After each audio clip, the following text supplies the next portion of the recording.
And as customary, we always had a word of prayer before our meeting. So I've asked Commissioner Dorsey if he would lead us in this prayer at this time. Let us pray. Our Heavenly Father, we thank you for the opportunity to live in the greatest country on planet Earth, the United States of America. We thank you for the many men and women, both past, present, and those in the future who will have either fought for or will continue to fight for the freedoms that we have here as American citizens. We ask that you be with the many men and women in law enforcement, emergency services, EMS, fire. Keep them safe as they work to keep us safe.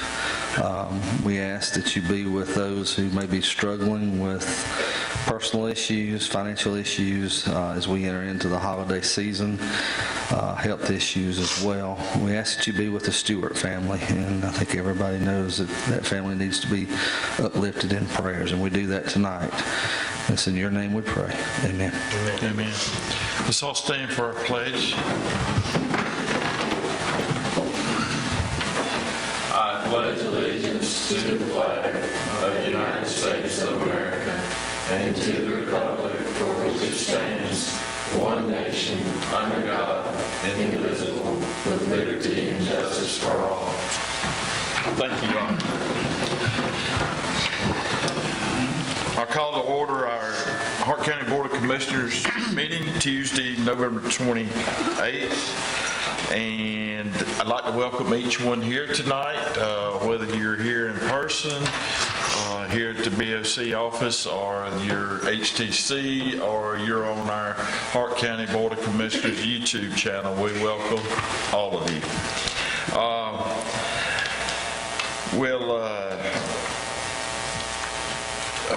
look at the agenda, and if there's no additions, we'll approve agenda. No additions. Okay, with no additions, could we have a motion to approve the agenda? Motion. Second. Okay, a motion by Commissioner Teasley, second by Commissioner Brown. Any discussion? If not, we'll call for a vote. All in favor? It's a 5-0 vote. All right. Now we'll go on to the minutes of the previous meeting, November 14th, 2023. Is there any additions or corrections that anyone may have there? On page 3, under Commissioners' reports, Commissioner Dorsey echoed Chairman Sayers' comments. SPLOST funds are designated for the new jail facility, public safety. We talked about public safety being the primary focus there, not road projects. Those roads are not in there. So we could strike that from the minutes. Okay. Make a motion we approve with the amended changes. Second. Got a motion by Commissioner Brown, second by Commissioner Teasley. Any discussion? If not, we'll call for a vote. All in favor? It's 5-0 vote. All right, now we'll move on to remarks by invited guests, committee's authority. We do have Ms. Cindy Levi. Yes, if you would come forward. She is a Avita community partner. Thank you for having me. So first of all, let me say, I feel like I'm talking really loud here, that I'm the pitch hitter. She's doing her civic duty. She got called to jury duty. And so she asked me to step in.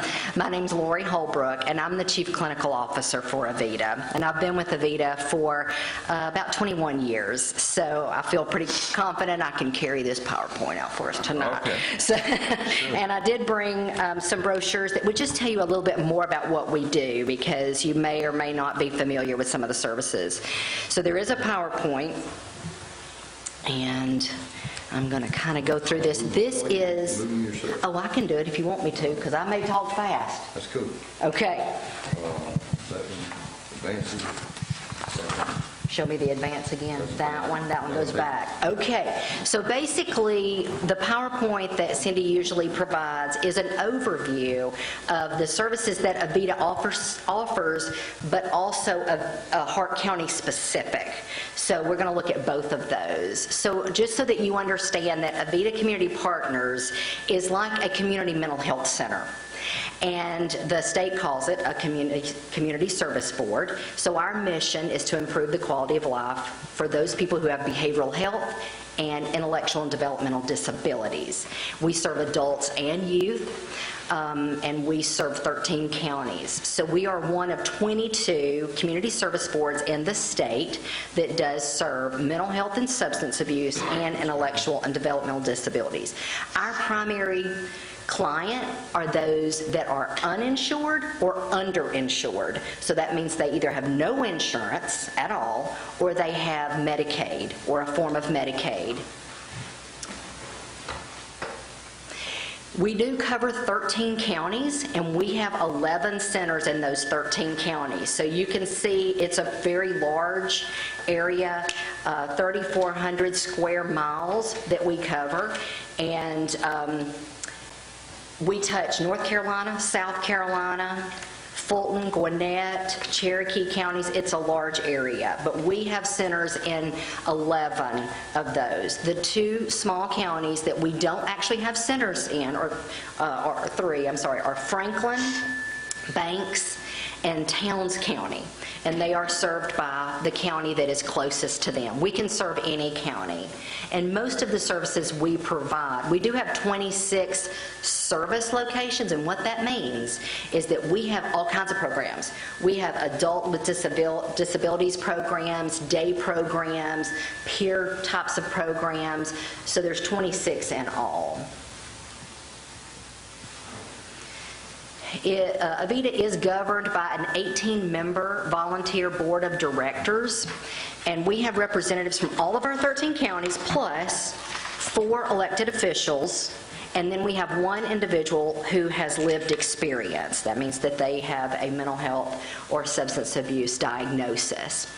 Avita has been blessed that Alice Worthen has been our representative from Hart County, and her term does come to an end in June, and it's very difficult for Alice to make the trek to the board meetings, which are in person and required to be in person for the most part, except for during COVID. And so we are currently in the exploratory stage of finding another representative to help with that. But she has been a blessing to us and our board. We actually do have someone that works at DFACS who's coming to our board meeting tomorrow night, and to see if it's something that she might be interested in moving forward with. What's the criteria for somebody to be on that board? They have to be elected. They have to be chosen by the Board of Commission.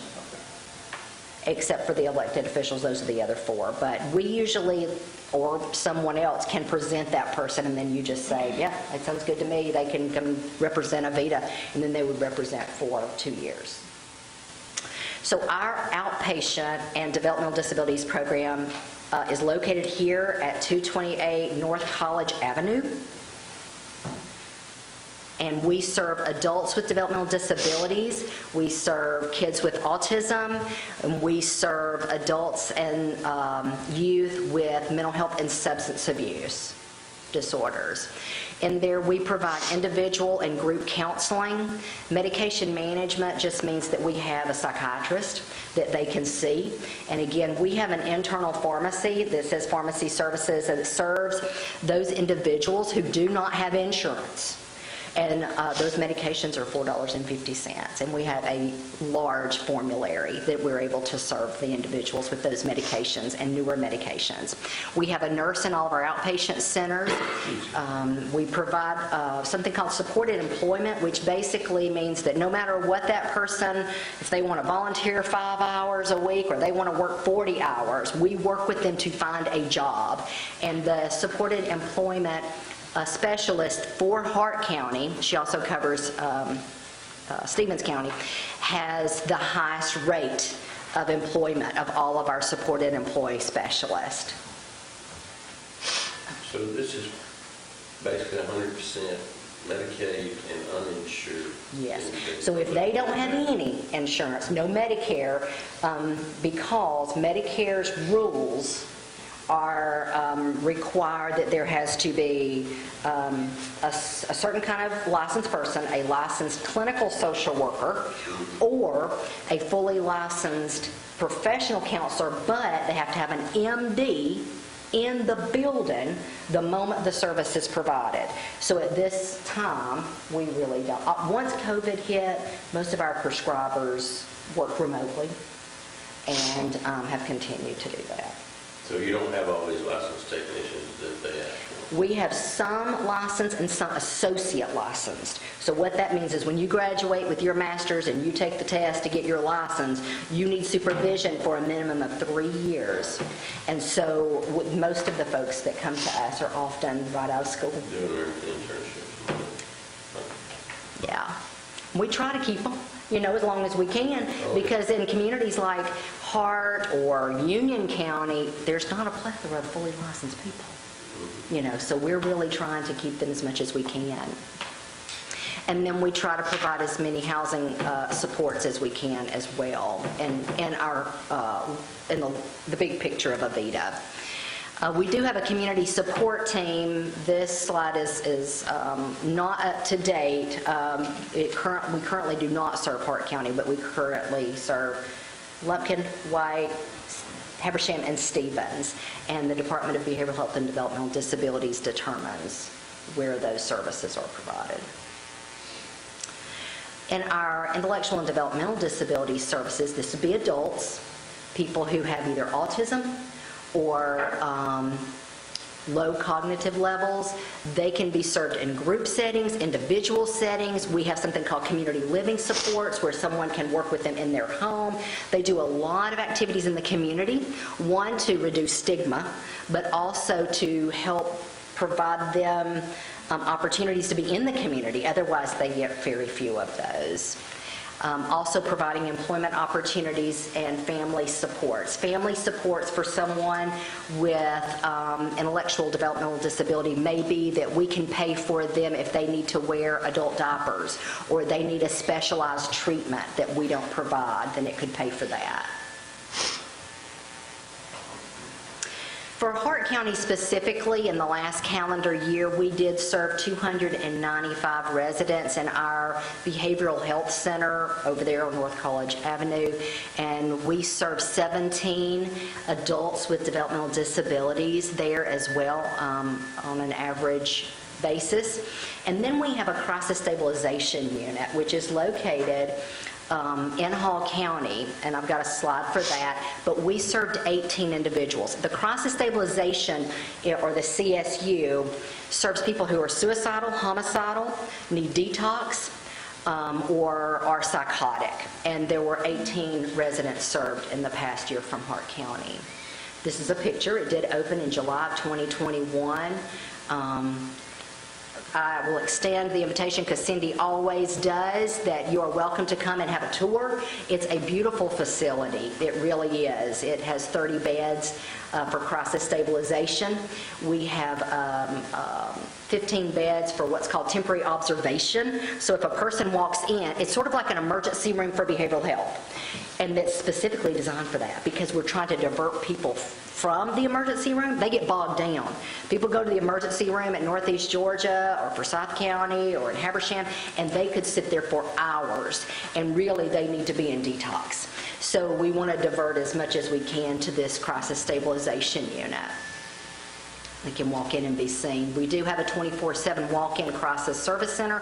They can walk in the door and get services immediately. They can see a counselor, a prescriber, a nurse, whatever they need to see immediately. We have something called a peer living room. This mural was actually done by a college class. Bernal had a class, and they're doing another room for us, and it was their class project. They do murals. And so anyway, we have certified peer specialists, people who with lived experience, and they are there 24 hours a day, willing to see anybody that walks in. And they can help them understand what to expect through the process. If you've never been to a crisis stabilization unit, you don't know what to expect, and you kind of need to be aware. This is the 23-hour observation. They're not beds, they're chairs. They're large, like Jerry-sized chairs, because it is 23 hours or less. They could then be get an injection because they've been off of their medication, be monitored for a few hours, and be discharged to outpatient, or they could go to the crisis stabilization unit if they needed more.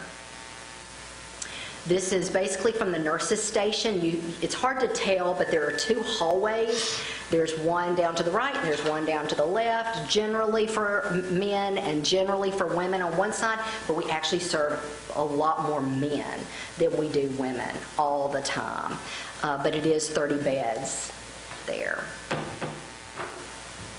We have a women's treatment and recovery support. This is an apartment complex in Hall County, and we serve women who are wanting to be detoxed and go into treatment. They get the detox before they come in, but if they want to be in residential treatment, they can stay in this program a year if they need to, longer, shorter, whatever the need is. But the key is their children can remain with them if they are younger than 13, and we have had many drug-free babies born because pregnant women get priority in this program, and then they live in these apartments as a part of their treatment.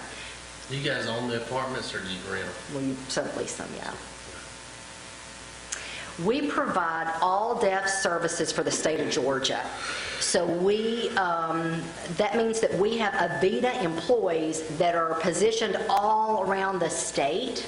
We have some in Savannah and different places, and some of them are deaf and some of them are hearing, but are ASL fluent. And so again, talk about hard to find, fully licensed person who is also fluent in ASL is not an easy thing. But we have counselors and case managers, and we provide those services across the entire state. And there's Cindy's information. But again, my name's Lori Holbrook, and I'd be glad to answer any other questions. Those were good questions that you had. And then wherever okay, I wanted to just make sure you guys had, because it has all of our locations and really more details of the services that we provide. So defining crisis in your crisis center, this is basically people who come in and they've got to be detoxed. That means they need immediate help. Yeah. Or suicidal. Homicidal or psychotic. Now, not everybody that's psychotic needs to be. We do have a quiet room, a seclusion room. And knock on wood, we were there a year before we used it the first time. And that really is because we try to stay so fully staffed that there's enough people to intervene. And we train our staff on, we don't do takedowns. We train them on how to de-escalate in the safest way. And we were in there over a year before we used it once. We've never, again, we don't restrain people. They're there. And I have worked at other facilities where we did. We have just not had to do that, thank goodness. So where's your major funding come from? Is it the Medicaid? And what about the uninsured? The state pays for that, the Department of Behavioral Health and Developmental Disabilities. So when a person comes in and we get their information, like how much do you make, how many people in your home, that kind of thing, basically, if they don't have insurance, it doesn't really matter how much they make. We can cover them. And so... That sometimes create a problem, the funding, with all the facilities this year? No. We negotiate a contract with the state every year, and we do that based on what we've done previously and what we project. And some of the programs that I've talked about have their own contracts, and we have been able to go back to the state and say we have capped out.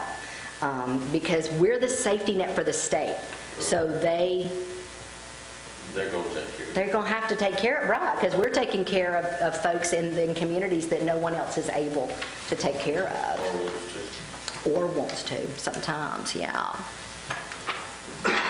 Any other questions? That's great. certainly enjoyed the Thank you for the presentation. Well, thank you, and can I leave these? Okay. I'll just leave them with you. Well, I really do appreciate this opportunity. Cindy did not want to reschedule, but we were going down to the wire, and she said, I'm still here, I'm still here, I'm still here, so Well, you can tell her you did a good job. I'll let her know that y'all said that. Thank you. Thank you, now. Thank you. Great job. Okay, now we'll move on to reports by constitutional officers, department heads. Ms. Kim, you have anything? Just a couple really quick. I had an occasion to meet with Judge Caswell yesterday. Y'all remember y'all approved participating in a risk reduction coordinator's salary? Right. The grant came through. So it was only 5,000 short. So that's going to take your contribution down to $1,000 this year. So where we had budgeted for, yeah, great news. He did say that would be the All last. the rest of the county salary? I don't know. That's my understanding that. Okay, well, your contribution may be a little bit more. It was all the county. The gentleman was here with him. Yes, he was. He was. I think they have a great program in it. They do, and he was adamant in telling me that's the last year that the grant will be available. So that's something we'll need to look at again next year when that comes in. And also this month, 2 more opioid settlement checks. It was that time again, $1,800 on one and $11,600 on the other, and I will give those to Luana. I think that's it for the moment. Also got a report from Dwayne Dye. There'll be a real small expansion of some parking lot area or whatnot out at CD Controls at Gateway 1. And so with that will come a request probably next month for you guys for some revolving loan funds. And that, I guess, will come from Dwayne Dye at Joint Development Authority. I just wanted y'all to know that was coming down the pipe. We can only have about 30% of those funds in our account that we were originally allotted, or the state will take them back. So we're about at that level, and we need to flush those back out as soon as possible.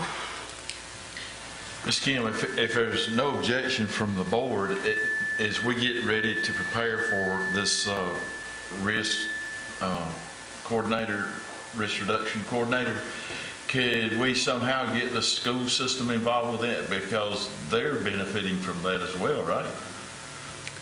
Probably more so than anyone. I mean, as you're talking to their lawyer, could y'all just kind of, just see what the conversation leads to? Okay. I mean, it may not go nowhere, but just, Okay. I think they would be on board with trying to help with that. I still haven't heard back and don't have anything back yet on the IGA that y'all did for the tax commissioner where she could make once a month payments. So I am still waiting on a response for that. I don't know if that's gone before Board of Education or not. So I will have one more opportunity to talk to him soon without having...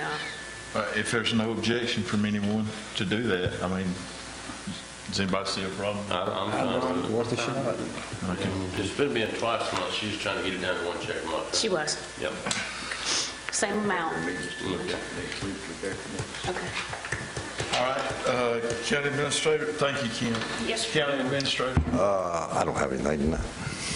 All right, thank you.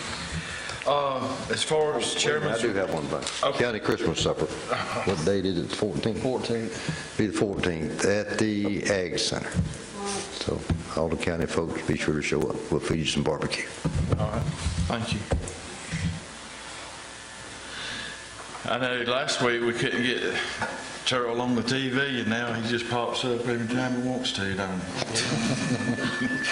Appreciate that, Terrell. Get him back. We got some ringing in our PA system. Is there anyone that could... I thought it was Frankie's hearing aid.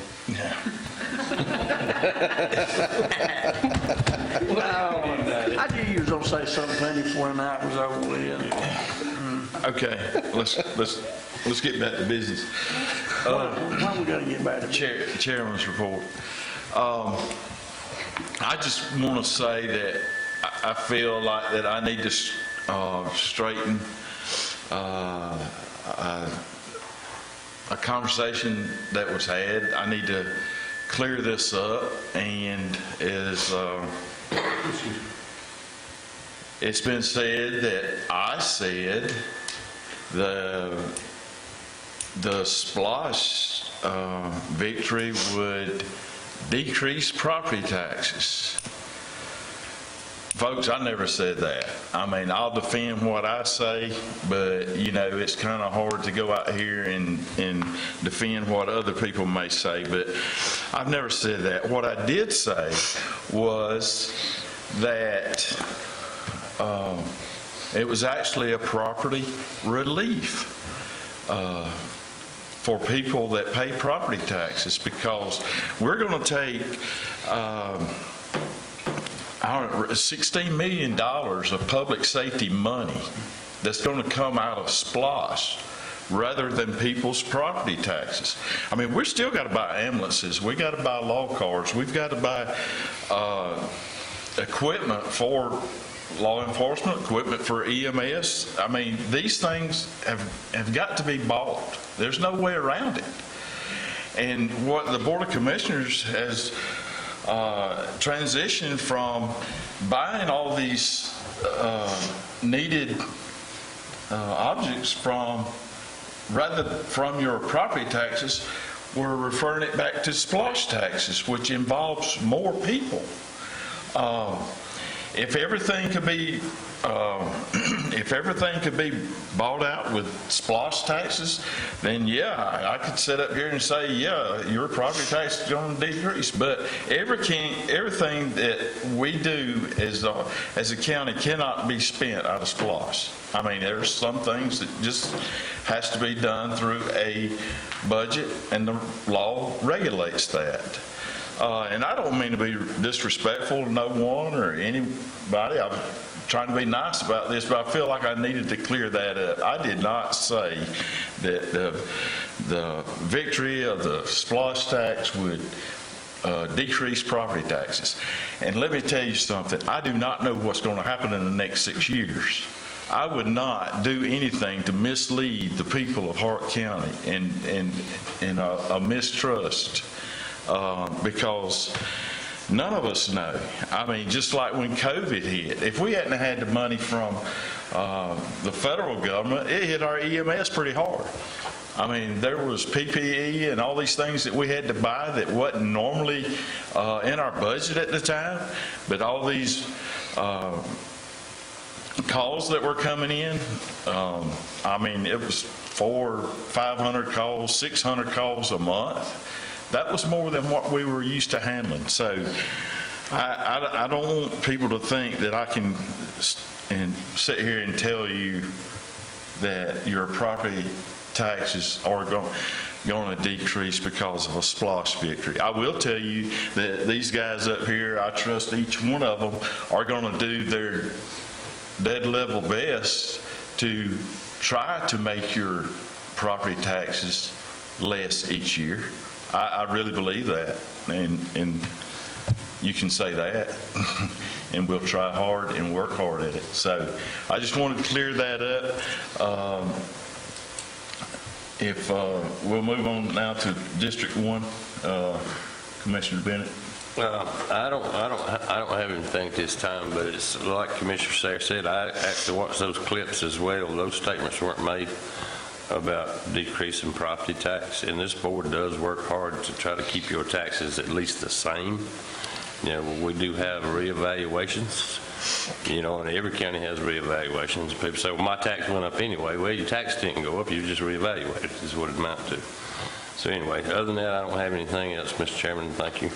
All right, District 2, Commissioner Teasley. Terrell, I got a call about Nancy Drive up there on the Ridge Road side, about where they dug up under the road at. There's a hole there that needs to be some dirt put in it.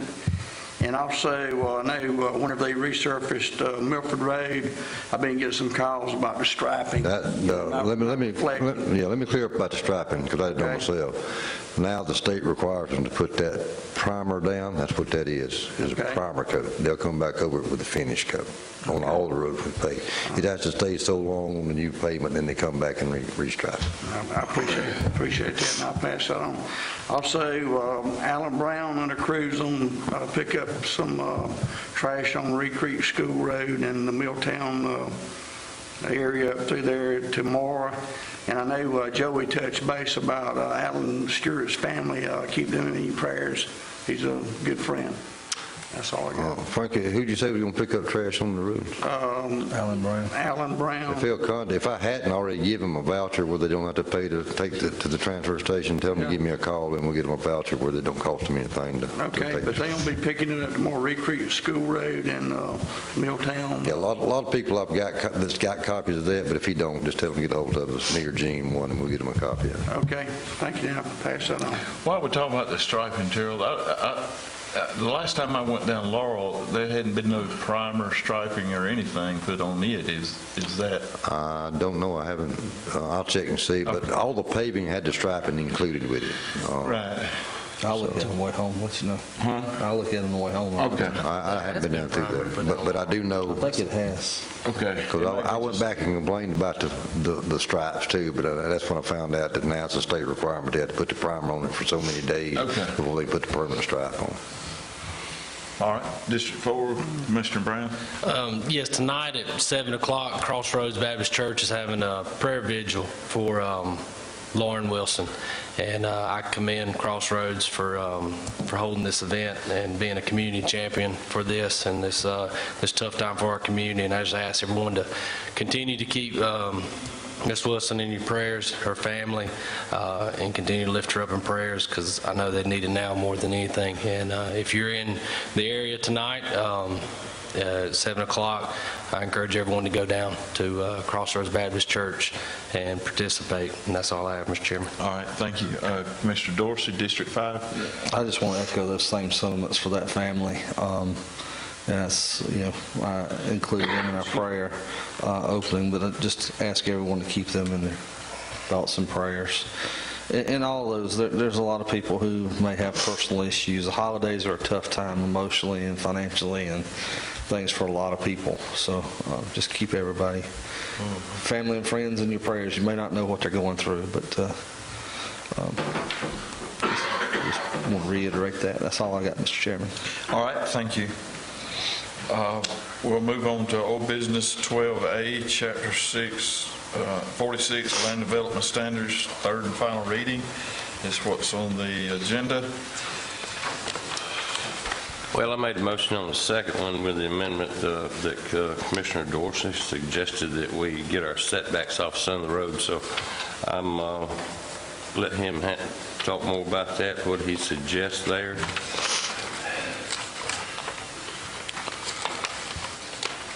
I got several things I wanted to talk about. I had highlighted a couple of things for you all. The cul-de-sac. Yep. My notes said 40. We talked about 45 feet. I didn't know where y'all It wanted. was 40. 40, okay. Yeah. Unless they have second level houses, then it goes to 90. On level 2 subdivision, we talk about 2 curb cuts for the entrance and the exit. I'd like to see the language from level 1, paragraph D, the site distances, see that included there as well? You want that in level 2 also? Yes, ma'am.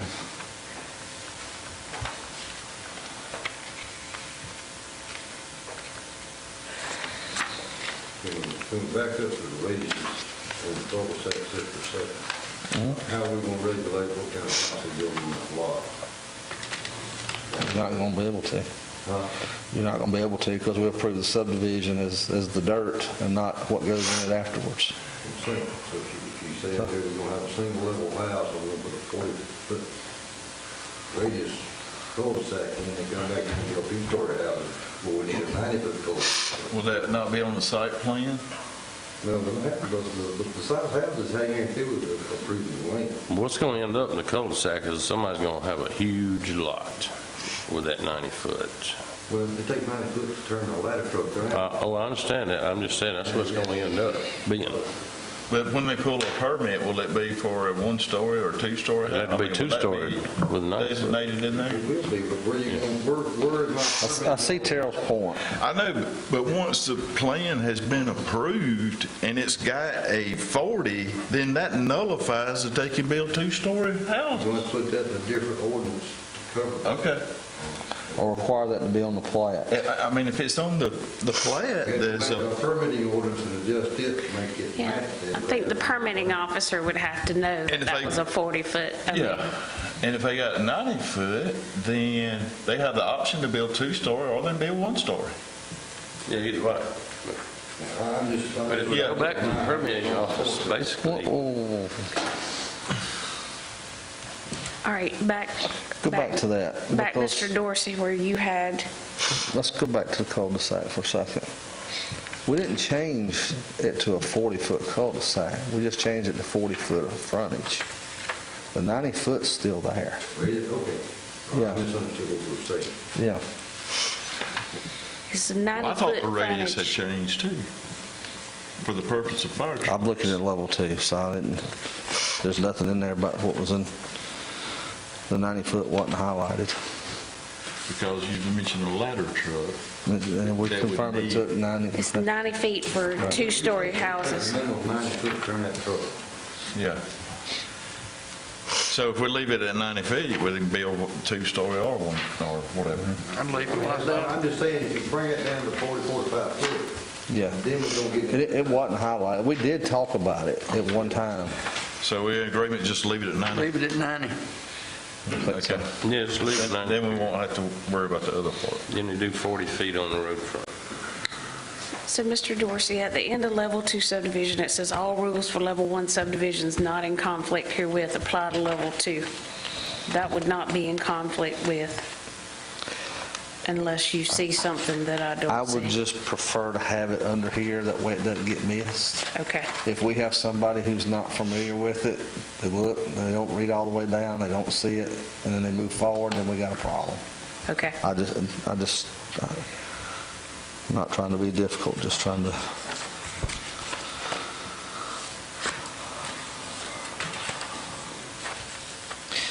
The next thing I wanted to talk about briefly was Commissioner Bennett brought up the 10-home neighborhood type subdivision, which is smaller. It's a little more forgiving.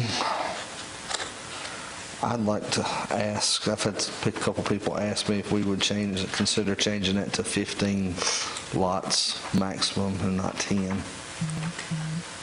I think that's going to put us back in the boat that we don't want to be back into. I think the 10 level was suggested, 10 lot was suggested for our local builders, but we can't differentiate between who's local, who's not. I mean, well, it's going. I think I said it will.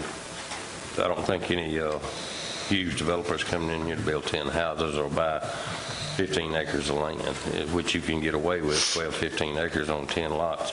If you go up to 15, now they can buy 20, 25 acre tracts.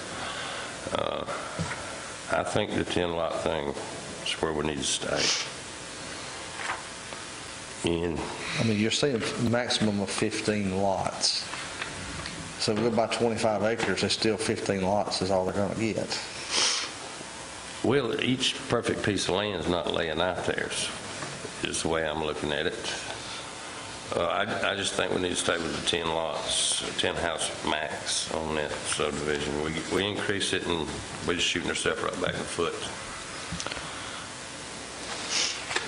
I mean, we got the level 2 subdivision there where you can go up to 50, go to phase 2 and all that, so they can go from there. The big guys go play with that and the little boys can play in the little park. I disagree. If you're going to make an exception, now's the time to do it. We don't want to have to come back and revisit this after we start getting. Well, it's not an exception. Complaints. We've been talking about this 10 lot thing for 2 months. we talked about it for 2 years, and then the 10 lot come up out of nowhere. I'm just saying, I think 15 is more feasible. Well, I disagree with that as well. So what we're talking about, the exemption clauses in there for 10 or less was the curb and guttering, Water. the road. That's pretty much it, curb and gutting water. Water. Yeah, the being to the entrance versus the property line. Well, originally, we weren't even considering the 10 lots being That's right. exempt at all, but now that we are, I strongly urge we just stick with our guns here. I feel like we've already made this thing as complicated as one could imagine, and adding the 10 lot exception just adds really another level to more level confusion. I think 10 lot maximum, we just need to stick with that. And then if we keep going down the path of just chopping up, I'm going to make the motion that we just need to send this thing out somewhere else and revisit the whole thing. We've been nulling over this thing for years, it seems like. I feel like it's time for us to kind of stick with the guns. We've had multiple work sessions. We've had work sessions in the spring. Let's null out the fine items here, but I don't think we need to be making any material changes to the ordinance. And let's put it out there. Worst case scenario, we can always put another moratorium, fix it, and We can always revisit. that's right. I agree with you, Commissioner Brown. So going on to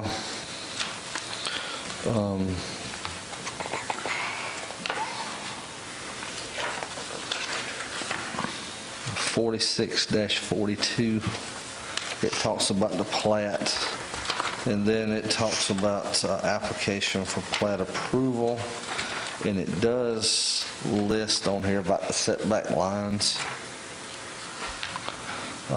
under 46-79, paragraph C, subparagraph 5.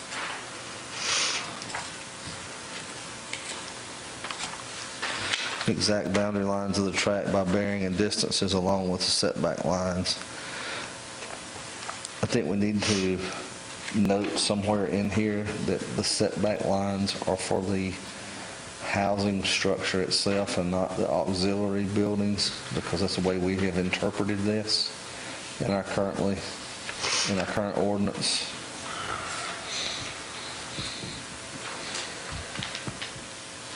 I think most of the new current plats have the setback lines on them. Some do, some don't.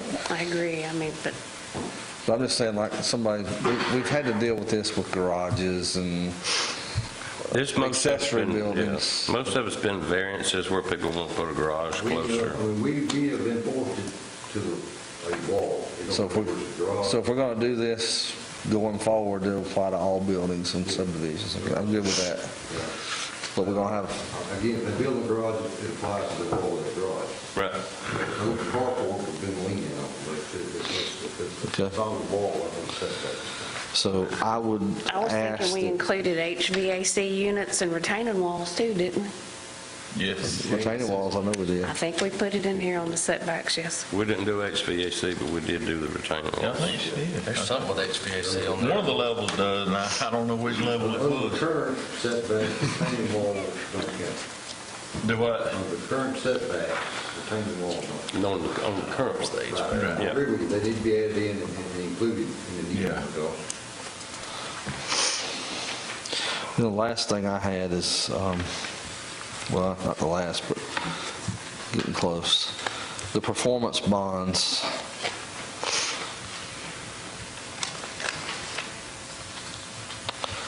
Since we've added the 10, if we're going to leave it at 10, there needs to be a performance bond there as well. Why would we, you're talking On the about? streets, we mentioned that. Infrastructure and the roads and all that, because you've got on here for lots 7 to 24 in number, the bond shall be $75,000, or 25 up to 50, it's $100,000, but we don't have anything for that 10 or less. Well, my idea was that, you know, if they want to build a road where, and it be on the deed that the county will never accept this road, they build what they want to. I disagree with that. We've been down that road way too many times when the property owner who's developed some of these roads dies, and then there's nobody there to take it, and people come to us, and we've had to take roads in that we probably shouldn't have, that weren't built that way.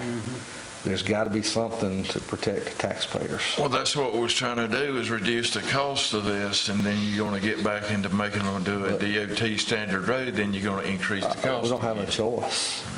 I think you've got to do it. If they ever want to be resurfaced, they have to be the. I mean, if they're going to be taken in by the county, they've got to be the able DOT to be, standards.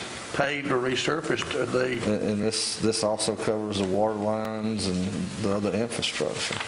Because we all said we didn't want to have a situation like we got down at Smith McGee Bridge right now that, 15 years ago tanked, and it's still there. Never was finished. Well, if we have in there the roads there to meet all DOT specifications, do we necessarily need the performance bond? It's also for the other infrastructure. All the other underground utilities, what you're saying? But DOT road specs is still required for the Right. 10-lot subdivision. You're right. Yeah. Yep.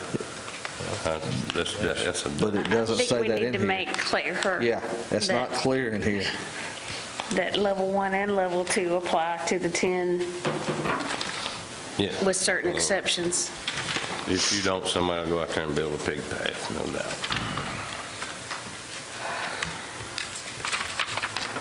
and then we'll inherit it. We'll inherit it. Yep. Yeah, I have a note, are the 10 lots covered under level 1 or level 2? So we're going to have to, I appreciate the exception, but every exception creates Another. another set of problems. We haven't got inspections by the county to road being constructed. That's part of it, yeah. He was in the old one, I'm pretty sure. I didn't take it Mr. Mock, out. how expensive is performance bonds on a road? I mean, you're developing. Not bad. Paying 3%. Depends, I mean, we really haven't looked at doing the infrastructure included in it, but it will add some cost, but performance bonds typically are not deal breakers. Not deal breakers. The ones that I haven't done any on road work, but I have done performance and bid, so it runs 3% of the cost. So Cost of the road? So if it's a $50,000 bond, it's 3% of that would be the cost.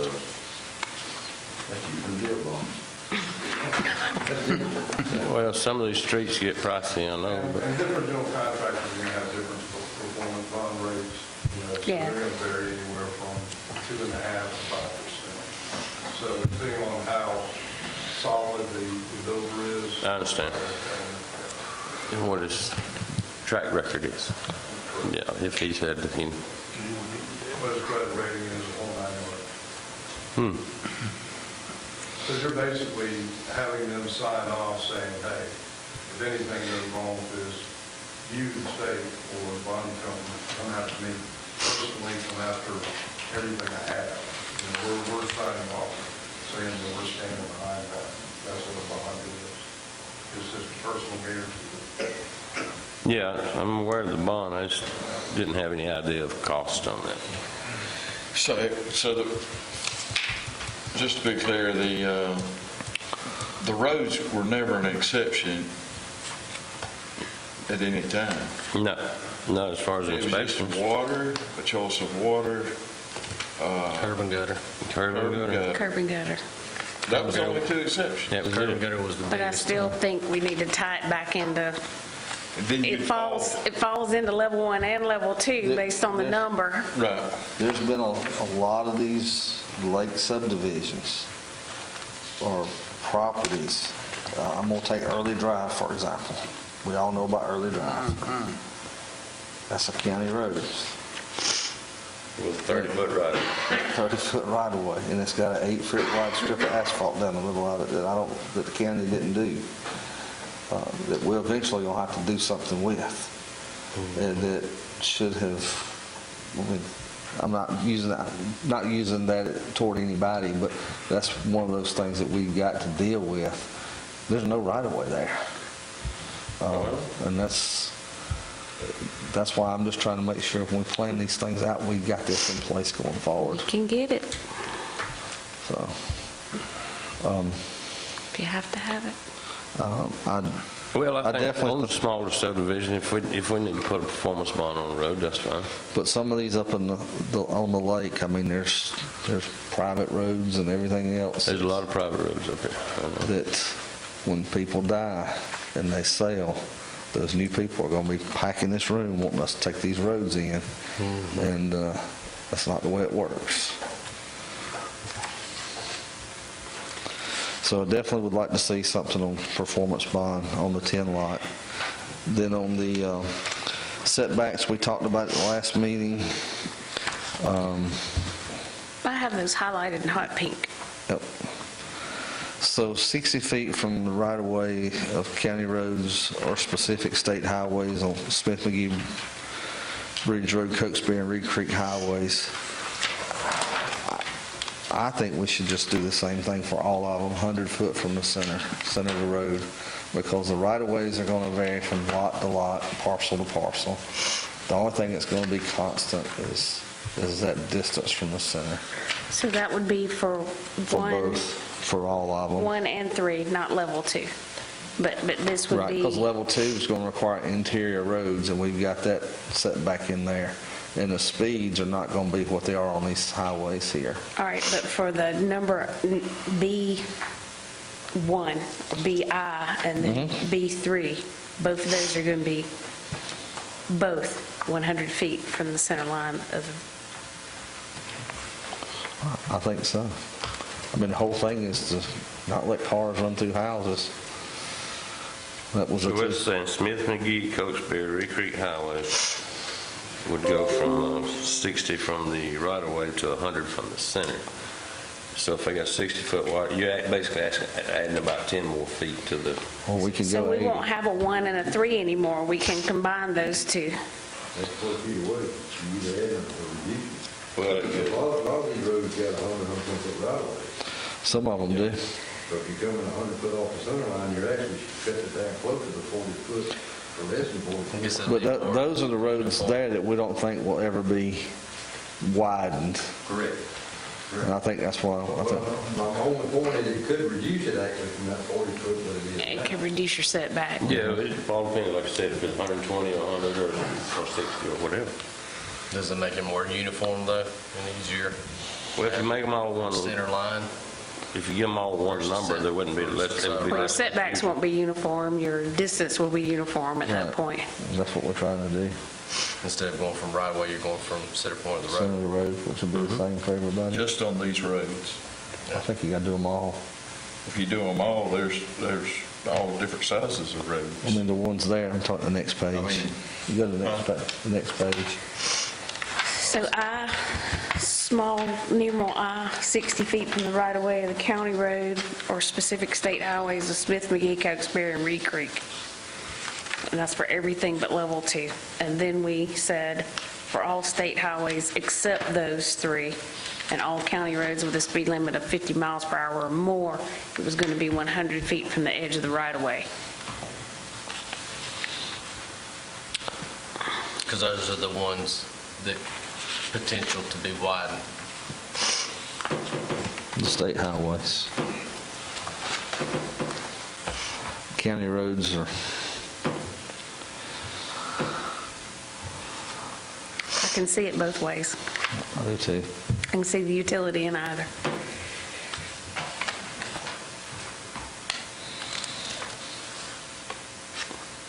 The only thing I worry about now is if you do the 100 foot from the center on all, are we going to run into a crowding situation on the state highways? If there is one that goes to a 4-lane, say, 15 years from now, are we going to run into an issue there? I don't think so. I mean, it might be one parcel specific. That was the whole purpose of doing this, that and the speed. Or a divided Because highway. Highway 17 being a 4-lane, there's a lot of people.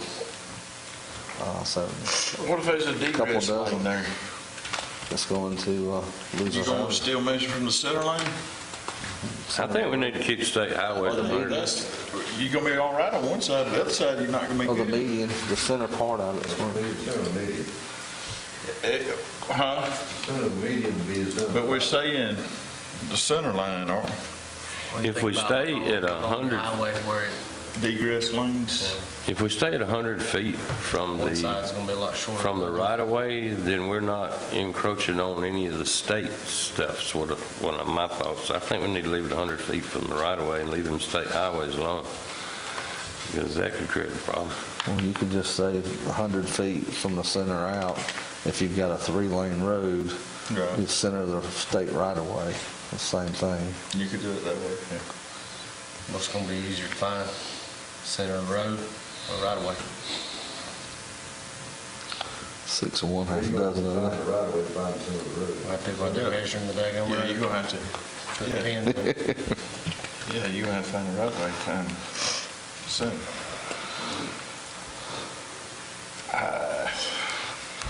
There's not a lot of roads involved here. I just think we need to leave the state highways alone. I think if you're looking at your surveyors, they start at the right of way. Now you're going to require them to go out and measure the center line of the road for your setbacks. That's the only way we can do it and be as uniform. That's the most uniform way we can do it, though. Because you may have 5 pieces of property or 5 lots, whatever, on a road and have 5 different right-of-ways with each one. Yeah, mine all roads got 2 different right-of-ways. And a lot of stuff that's prescriptive.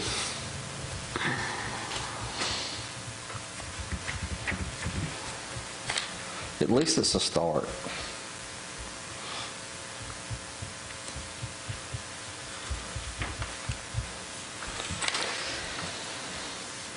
So on those state highways, they have 80 and 100 feet of right of way.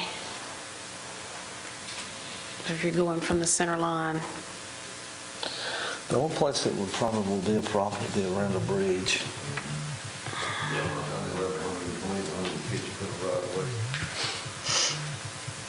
But nobody's going to be doing anything around the bridge. You could word it that 100 feet from the center, unless the road right-of-way exceeds 100 feet, then it would be whatever it is there. Or come up with a number.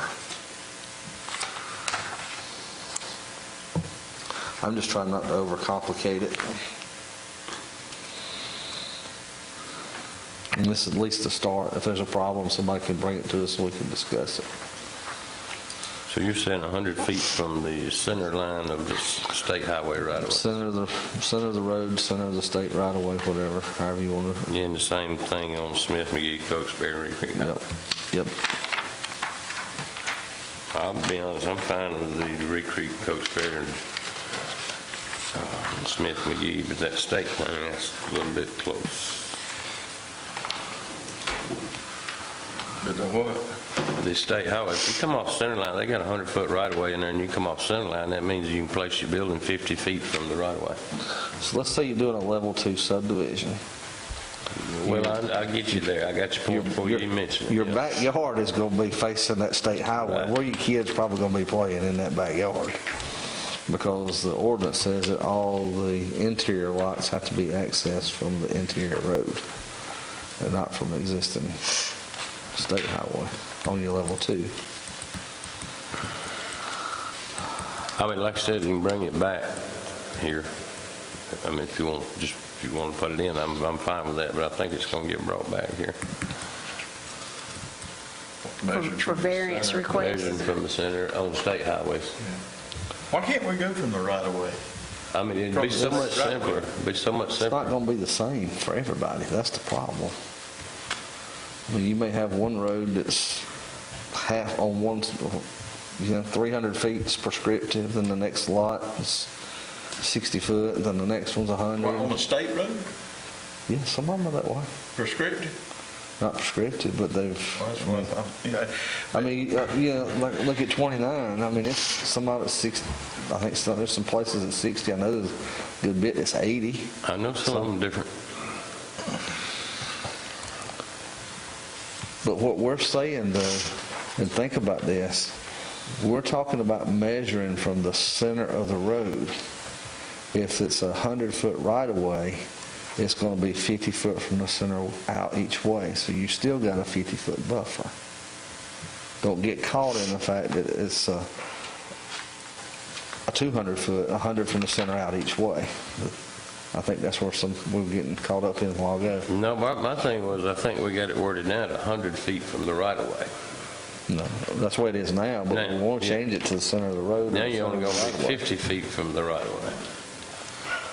If you put it from the center of the road. If you put it in the center of the road, you'll only be 50 feet from the Right, right-of-way. if it's 100-foot right-of-way from the road. You're getting closer to the road, and that's what I was sitting here, I guess, disagreeing with you on. I'd like to keep that 100 from the right-of-way, keep cars out of people's front doors. Well, then you add the half acre of land to the property to develop. Well, that's what they'll have to choose when they decide to spend that money and build that subdivision, the way I see it. I'm just looking out for the people. I mean, if the consensus is to go with the 100 feet in the center of the road, that's fine, but I'm not with it. I'm not trying to spend developers' money, but I'm just trying to keep the people safe. Safe. You're safe nowhere these days. On this level 1, where it was 60 feet from the right-of-way, assuming the right-of-way was a 60-foot right-of-way, Be 90 feet from the center if everything lines up. yeah, so that pushes it back 10 feet at best. And then the others, it may push it forward. I see what you're saying.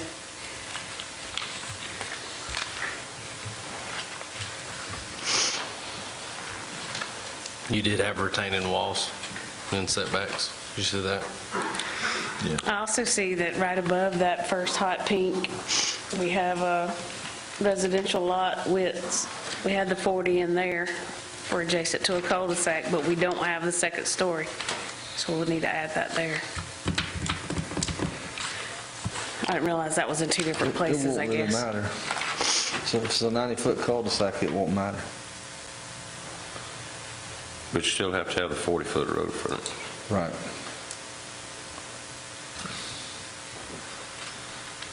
So you want to change that from 40 feet, 40-foot of road frontage 40 foot of road frontage and 90-foot circumference of the cul-de-sac. On the That's what you're going to have to turn that ladder truck. for anything.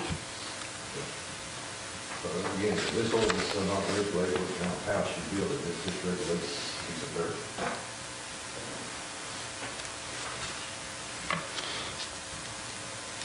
It seemed like we still undecided on the right-of-way or from the center of the road or to the right-of-way of the state or, you know,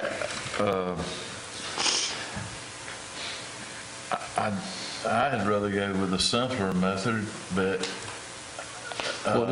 What is simpler? I mean, to me, the state right-of-way would be defined and then you measure from there. From there right-of-way. Yeah. I think it's fine. I mean, on the state, the 100 feet. The only these other roads we got here, Smith, Reed Creek, Cokesbury, you know, it's different, but just the Whereas state. the roads, you're going to have different widths and different right-of-ways. Yes, I mean, you will. not if you go to the center of it, it'll be the same. But if you don't go to the center of the road, you go to the center point of the right-of-way, which should be the center of the road.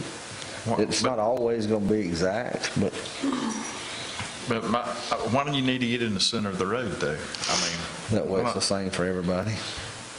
I think the other thing, we may run into a problem with these surveyors too, surveying off the center of the highways, public safety issues or something. I mean, I don't think we're the county roads. You look at a lot of construction drawings now, they're surveyed, a lot of the infrastructure is from the center of the road.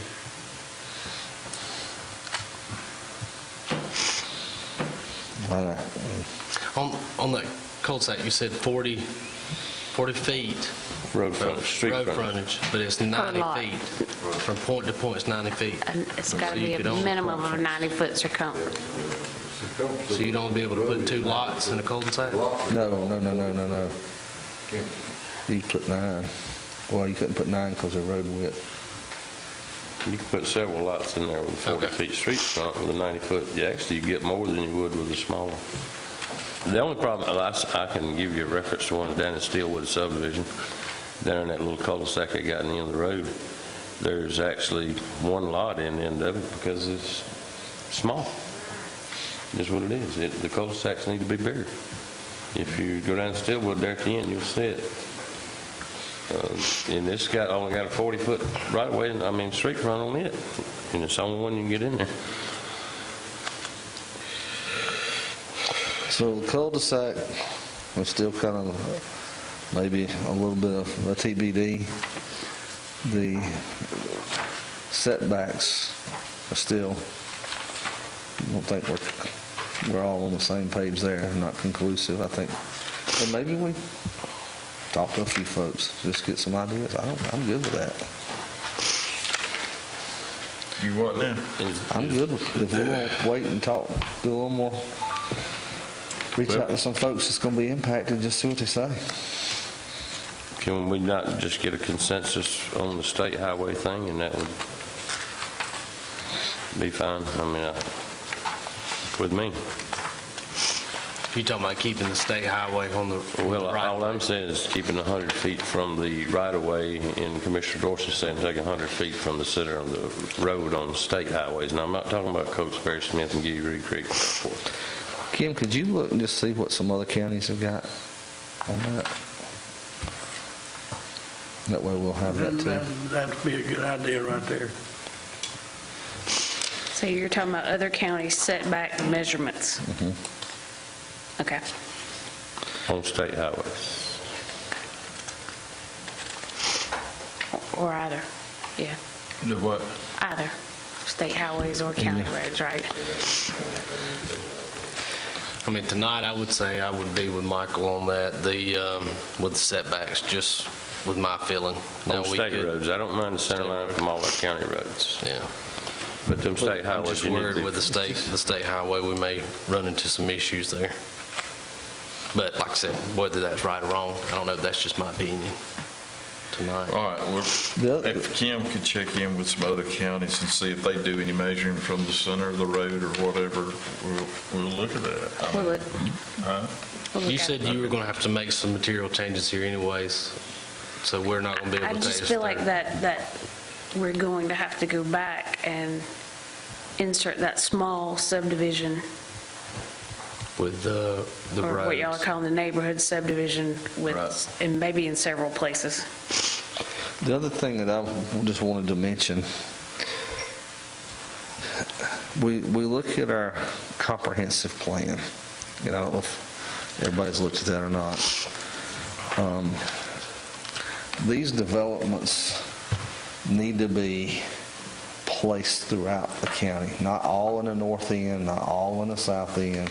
There's got to be some balance as to where these things go. Not only does it impact us from a fire, EMS, emergency services standpoint, it's also going to impact the school system. It impacts school more than it does anybody. It's going to impact us a lot too. Because if you get a heavy concentration in a certain area, and if you look at what's going on now, the Reed Creek area, Mount Olivet, all up in there is where all this growth is going. We spent a ton of money putting fire stations in the community, EMS substations. You start looking at this, if we don't manage this growth and keep it balanced, it's going to change the entire dynamics of this county. So there's got to be something on where we're going to allow, how we're going to manage these things, and not just let them all go to Reed Creek Highway or wherever. There's got to be a balance. There's no way you can tell anyone where they can build a subdivision. The market's going to pretty well control where you're building. Because nobody wants to build. You don't want to tell where there's anybody. nothing there. You don't want to tell anybody no, but at Yeah. the same time, y'all have heard me preach about this, and we've had Jeffrey Dorman came. We all know what residential growth does to the existing taxpayers. There's no doubt. It's a penalty. But And the people have said that they don't want this growth. It's clearly documented in our comprehensive plan by the taxpayers that we represent. Well, these markets are falling right now, as analysts have predicted, but they are. From what I heard on the Board of Health meeting, and Mr. John's here, the number of septic tank permits is right where it's been last year. There's a lot of new houses sitting around that's not sold, I can tell you that. But, I mean, they're still being built. Well, I said it when we first put on the moratorium, when the developers were sitting here, there was quite a few. I said, somebody's going to get bit. Well, it's not going to be long. Kim, in your legal opinion, I don't know that you can. could we realistically dictate where these things could go without the big Z That didn't feel word? good in my gut. You can't do that. Your opinion, I don't have a legal opinion yet. I'll have to. and that's I what, don't know that we can because Have we to don't work have on that a zoning. little bit. I just don't know that we Without can. zoning. and I agree with you. I mean, I mean, that's- there I'm just- definitely are areas that need it, and there's areas that, of course, I think everybody would have a consensus that we would not want them to come. But that's my My limit there. first is thought was, could where I you was gonna provide hold up. incentives to get in one area versus punishing for being in another? Well, the second word. part to this, and Mother I grass. want to talk about, and this is what we use to target this, and I think this board is going to have to manage this process somehow, and is knowing what kind of inventory is approved out there. When we started this, we had Archway go and do an inventory of what was already approved, and there was over 1,000 lots. I mean, we don't want to become saturated and become the next, Beaufort, Brazelton subdivision city. And I think we've had plenty of people tell us this is not what they want. But that's something else that I think we need to look at is Well, how many do you approve? There's been no subdivisions approved in 2.5 years, excluding the grandfathers that was already there. So we're not being overrun with subdivisions this time. What's you fixing to be? You know one and you've already seen. Those houses aren't selling. But you know what I'm talking about. I know where everything's at in this county. I'm all over this county all the time. Plus, look at all the stuff that the city's already approved and what they're adding. Were we talking about the map that we saw on our computers? I didn't see it on my computer. I saw it on my phone. You saw my response to it, didn't you? I didn't. When's the moratorium up for? I thought it was. It's mid-December, I think. I thought it was like December the 12th. I looked that up and emailed that to you guys, but it's mid-December. We've got one more meeting more to meeting. bring this thing to an end here. So it's put up or shut up. Yeah, that's right. We don't want to do another extension to the moratorium. I mean, So I'm ready to tell y'all right now, We I will deserve vote better. against it. I'm not extending anymore, okay. or I won't vote for it. We need to get this thing done. And so I think that we've had some good discussion tonight.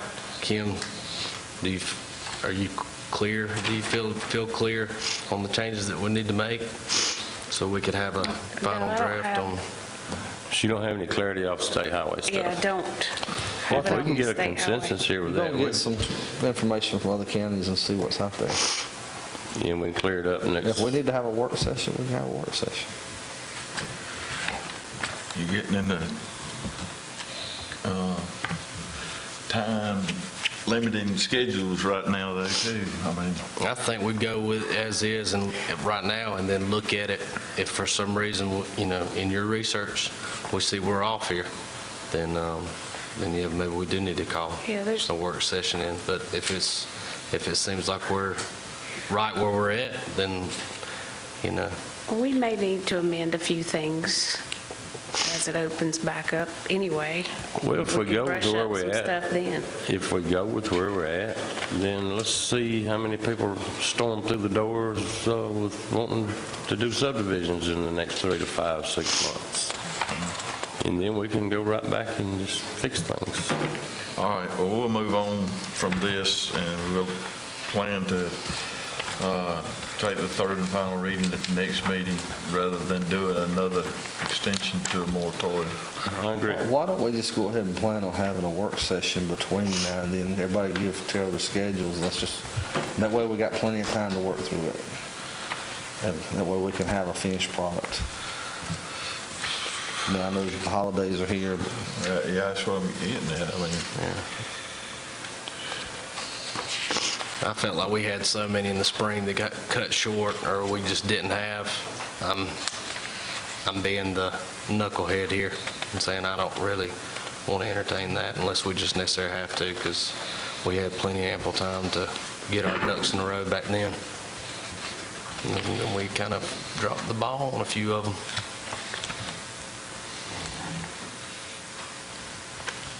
But if we got to do it, time's running out, so.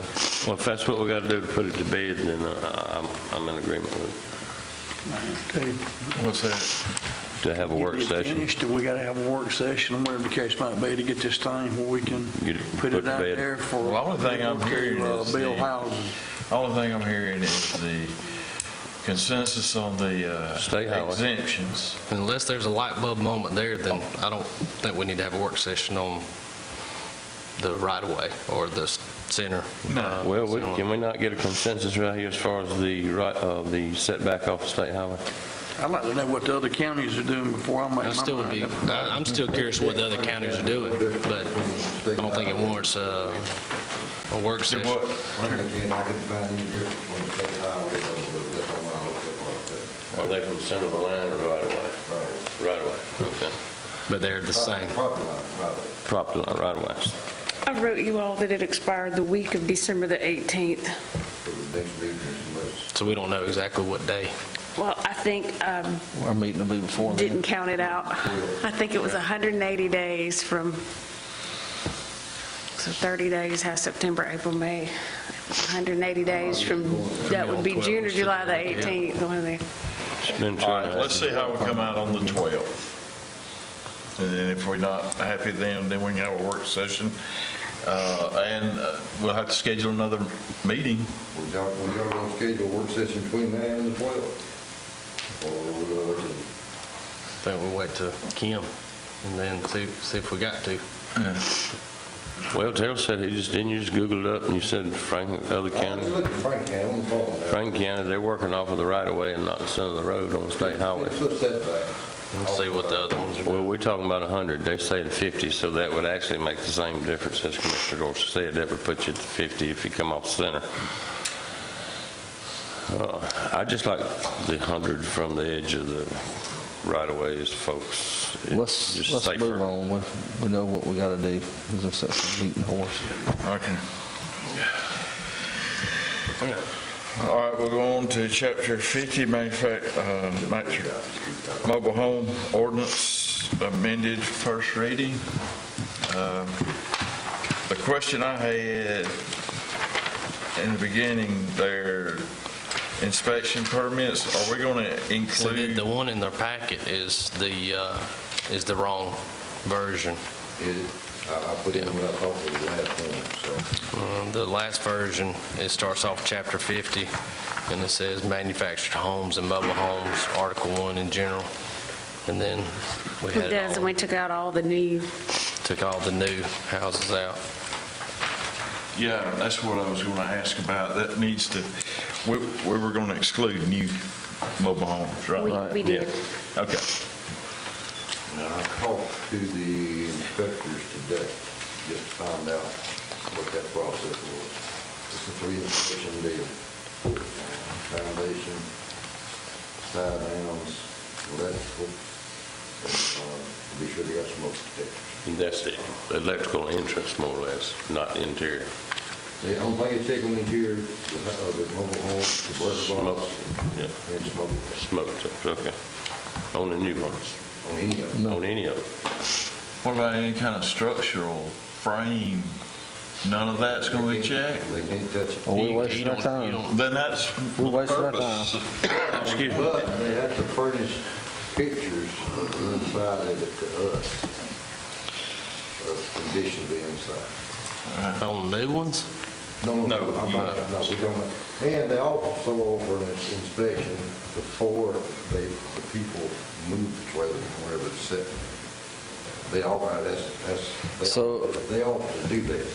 I'm gonna just be the devil's advocate here. You know what we saw on Bio I Church know Road. exactly what it was. But again, Would that be approved or would that be denied? that might be, but because it wouldn't, you couldn't make it structurally sound tied down to the people. So when they come in to get a permit to move, we would say we have to order an inspection before you move. That's the buyer's option.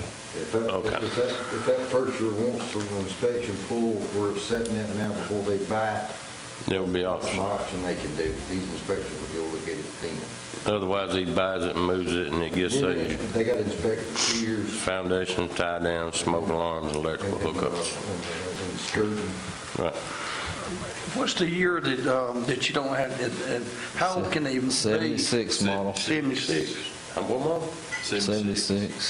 You can't move anything earlier than 76. Unless you move it at night. Don't get Don't get caught. Well, if you move me on, Frank held the flashlight. Oh, I was wondering why me. I thought it was a 98. I did. Okay. Franklin County had in their ordinance one time a 90 or newer was all it can be. They were I sued think and every lost. county 98. Isn't They it were every sued county and 98? lost. Huh? Every county do. You can make an ordinance say what they want to, somebody challenging them for it. Oh, yeah.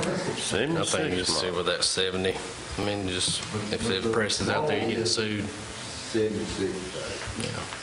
And that's because. Because of regulations. that requirements, started. HUD. Yeah, HUD, yeah. Excuse me. Primarily, it was going from aluminum wire to copper wire. Right. But you are saying that they would go inspect the mobile home before it's transferred? If the client requested it, and I'm sure they charge them a fee upon more. Well, that's what we want in our ordinance, so that they will request it. We put in there, you make it mandatory. I think we got to. I mean, we don't want any more of these situations. And the permitting fees are basically the same per square foot. And then would they be able to determine at that point where it could be safely tied down or not? Correct. Okay. All right, we good with it then. All right, thanks. Okay. The process would be basically the same as it is, and the cost is basically the same as it is on $100 valuation and so much per square foot. Okay. Size and stuff, how long. 20 cents a foot, right? Yeah. Yeah. All right. That way they're inspected before they come in. Or you can move it. That's what you want. You want them to be inspected before they're brought Excuse me. He said 300. or moved to within. Average. Well, that ain't a whole lot put into a home. Can we get a motion to take this first read? I'll make a motion to take its first reading. You want to clarify it's not the version what's that's in our attached. package. This was corrected. And he did recommend on the mules, electrical inspection. On a new one? The outside. Yeah, Outside. make sure, Yeah, that makes sense. because you need that hooked up with by a licensed I electrician. think Georgia Power Techs or EMC, they look at that pretty closely. So They do. they We do. got a motion by Commissioner. Give you a Bennett. second. Second. Y'all want to add outside electrical inspections? That meter box, wouldn't that be worth? I don't know if you. Well, is that duplicate? I mean, the EMC wouldn't hook it up anyway if it's not right, No, would if it's it? not right, they won't. EMC hook it up, we tell them hook it up. Man, They'll go look at it, they may tell you to change the wire, if you got a wire that's blatantly wrong, but they will not hook it up until we send them an email, they hook it up. Okay. Okay. And we're not even looking at it, we just blindly send them an email, say, yes, okay, we'll hook it up. All right, we got a motion by Commissioner Bennett to take this as first reading, second by Commissioner Brown. Any other discussion? If not, we'll call for a vote. All in favor? It's 5-0 vote. All right, we'll move on to, Mr. Chairman? yes, sir. While y'all were asking about dates, I also sent you an email. Your solar moratorium expires the week of January the 11th, so y'all would need to tackle that by your January 9th, or extend that also. Okay. Solar field. And another thing we need to keep on our calendar too, if we're going to have T-Splosh on the ballot, then we need to have some work sessions to go over that also. That would need to be in the newspaper in February. So we'll have to Your have call that for in the January. election All right. for May. Okay. All right. New business, East Main Street, intergovernmental agreement. Come on back up here. So that is a proposal by council for City of Bowersville. I had emailed them last week and asked them if that had been accepted by their board. It came with an email that said, if we can get this worked out, we'll also do a quitclaim deed to that, to the county. So the quitclaim deed draft has not been made. I didn't see anything wrong with the IGA. I didn't know if you all did. And then I asked Mr. Dorsey, since I knew he knew that area, to make sure that Exhibit A was correct on the parcels. I didn't check that 7380 East Main Street, that's what I was trying to do. But the property owners there, the names are right. That all Yes. Yeah, I look at everything. Everything looks good. Okay. All right. So I guess y'all would do a motion for your chair to accept that once we get the green light from the City of Bowersville, or we can execute it and give it to them. Is, got a question. Schaefer Street, is that 51? Yeah. Would we be better to say Highway 51 in the Exhibit A? Well, I mean, Schaefer Street's a legal name. I guess it changes Schaefer Street inside the city limits, I guess. I mean, Just like adding the street change. right. But if, I'm just, we're basically going from the Holloway property all the way up to 51. To the stop. If Kim's okay with it, I'll make a motion that we approve IGA on East Main Street in Bowersville. I'll second. We got a motion by Commissioner Dorsey, second by Commissioner Bennett. Any other discussion? We're going to go ahead, I mean, this is authorizing you to go ahead and sign it and send it to them, correct? And then they're going to quit claim deed it back to us. That's right. Yeah, this one is marked draft. If you look at it really closely, you can see the words draft very faintly across there, so they'll have to send us a clean version. Okay. But if y'all will go ahead and authorize the chair to sign, I'll do my best to get it. And that address is correct. Okay. So, got a motion, second. Okay. All right. We'll call for a vote. All in favor? That's 5-0 vote. All right, we'll go to request for experienced emergency medical service. We got Mr. Mike Adams here tonight, and Oh, it's Mr. Adams. You don't get your. I knew you were here. We're going to feed a while. Hey, goodness. all right. Hey, Mike. How y'all? Back in August, we hired Mr. Andrew Hudgens as a paramedic with us part-time. And he is a 4-year medic, he's got 4 years experience, so as always, we're asking that he get 2 years for years of service, and also pay him for his back time since August. Do your work. Okay. We had one meeting before last, before we just went back to the fiscal year to September. Yeah. October 1st. Higher date. Okay. I mean, that's kind I'll of make a motion to approve. what you've been doing. Okay. Second. Okay, we got a motion by Commissioner Dorsey, second by Commissioner Teasdale. Any other discussion? If not, we'll call for a vote. All in favor? It's 5-0 vote. Thank you, gentlemen. Thank you, Mike. Thank you. All right, now we'll move on to Silver Oak Homes lot size variance request. Here, I'm going to give you a quick overview while they get it out to you. We got one in our packet. We got one. Mhm. This is the overview. This is kind of misleading. There's a house here now on this lot. Correct. House here, and the fence is on this line, over this line, Correct. is the whole situation that's going on. So what happens is the house on lot 15 was built when the subdivision first started, about 2008. I'm not exactly sure when Jonathan Bryan and his family bought the house, but he built a fence, it's probably been a little over a year ago. We just finished platting Lot 14, not platting Lot 14, but building the house on Lot 14. And when we had the corner pin set, we realized that his fence was encroaching on the other lot.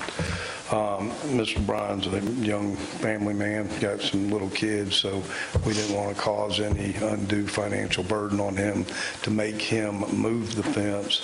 The new owners have looked at it and said that they're fine with just allowing him to take on that easement. So we're just asking you to grant the variance so that we can plat that portion that you see, that little pie, back to Mr. Bryan's property. If there wasn't houses already built there, I guess it could, throw a wrench, but with their houses being there, I mean, I think that, especially with the situation here. Yeah, the house one there, we could replat it. And obviously, he's but willing to sell this, no issues. no issues, yeah.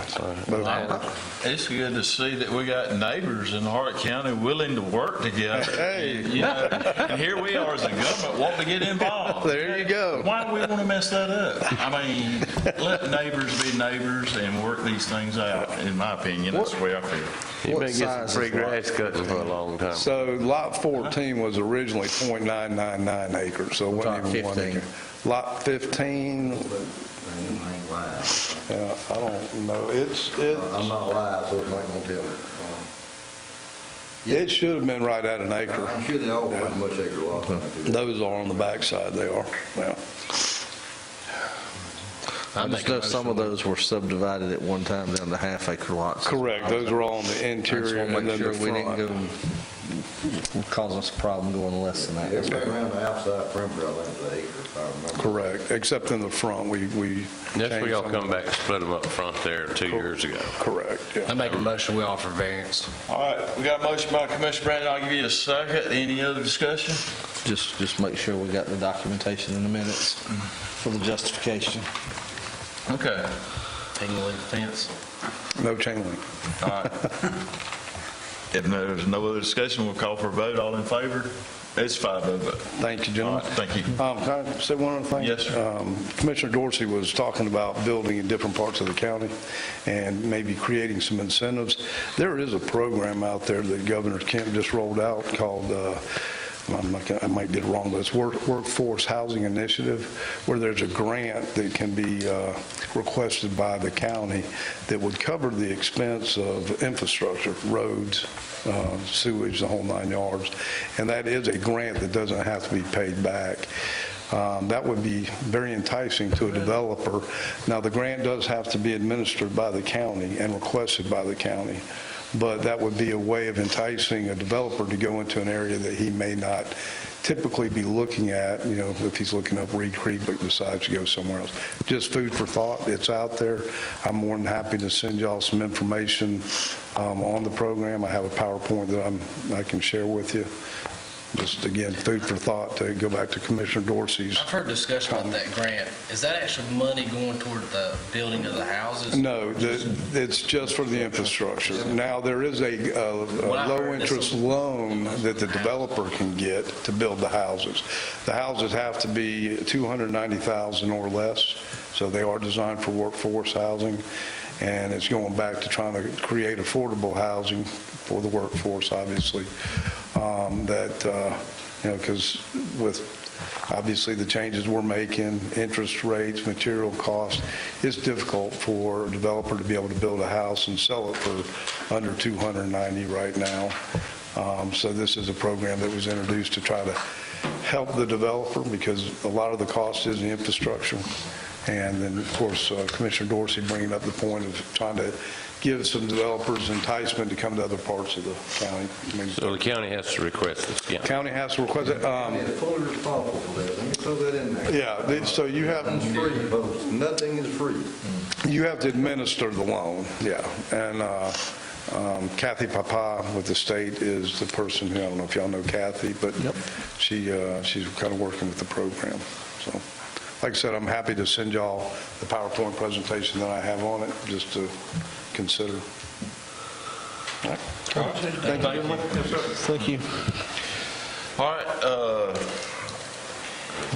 now we come to the part of our meeting where we have public comment, and we welcome any comment that would be directed toward the county, not to any commissioner or personal agendas. So do we have anyone for personal comment? Public comment. Y'all said to be It's been a long night, man, 7:30, yeah. All right, public comment. All right, if not, then we'll come to the portion of our meeting where we'll call for an adjournment. We'll get a motion to adjourn. Give you a motion. Got a Second. motion? Second. All in favor? It's 5:00. All right, thank you. Every time.